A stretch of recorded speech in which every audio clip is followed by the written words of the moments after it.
Well, good morning. I just love the 3 Ps of the Bible, the Psalms, the Proverbs, and the parables, because each of them, in their own way, addresses everyday thoughts and problems and enables us to theologically reflect on them. In my role as a spiritual director, I often use modern day analogies and quotes from the 3 Ps in order to get across theological ideas which otherwise might be difficult to understand. This is precisely what Jesus did, time and time again during his ministry. He used everyday situations which everybody folk could understand, and he used them to explain difficult concepts such as, in this morning's case, what he means when he talks about the kingdom of heaven. Here we find him not using just one parable or an analogy, but actually 5. These 5 stories would appeal each in turn to a gardener, a cook, a treasure hunter, a collector of fine antiques, and last but not least, fishermen, with whom he was very well acquainted. The common theme here is, though, that the kingdom of heaven is not easily found, and it is not at all obvious at first. We must seek it out, and we must be patient whilst we're doing so. The mustard seed will indeed grow into a fine tree capable of harbouring birds and wildlife, but we must tender it and wait for it to grow. Likewise, we can make unleavened bread, that's flat bread, quite quickly and easily with just water and flour. But if we want to make a more substantial leaven or raised bread, we need to add in a small amount of another ingredient, which I'm sure you all know is yeast.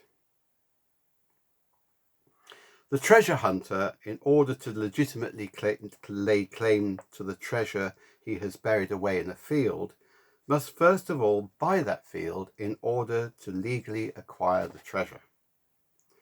The pearl collector may have to sacrifice much of his present wealth and collection in order to find that one great pearl which he wishes to possess.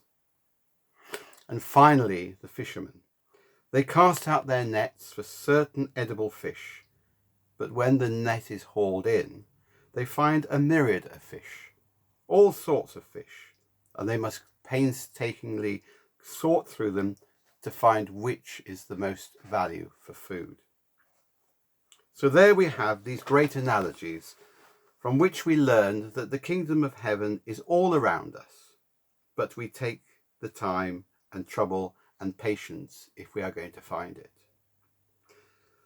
That last analogy which Jesus used is a particular appeal to me, because I was brought up in a fishing town, the town of Grimsby, which at one time was the world's premier fishing port. It was a wealthy place whose economy was built on catching fish and processing good quality white fish.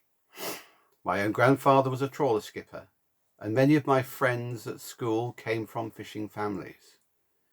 They would tell me how the fishermen would go out for 3 weeks or more at a time hunting for the best fish to bring back.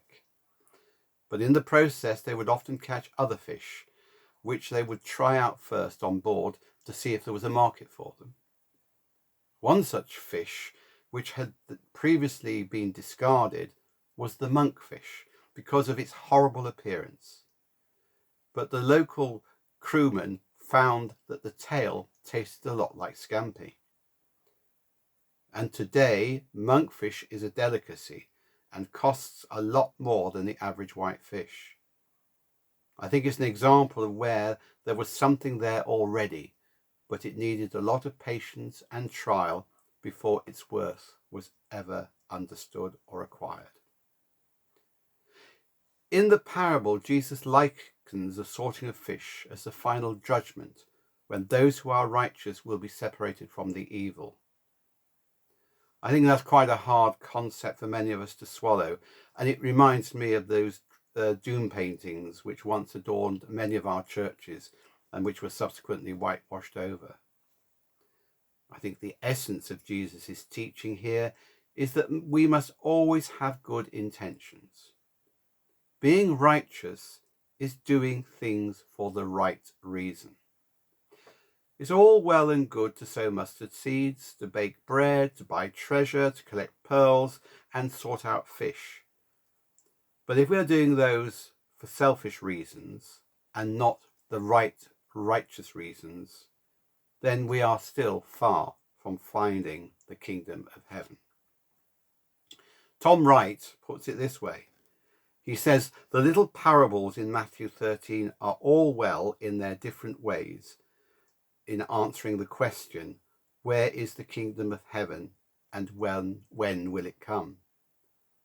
Perhaps, he says, these are the only sorts of answers that we can give. The tiny seed will grow. The leaven will work through the lump of yeast.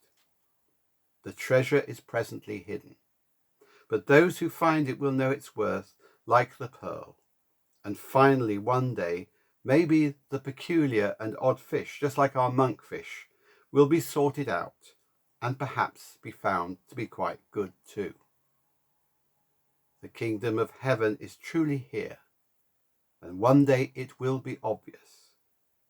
But in the meantime, we all have to be patient and wait. Amen.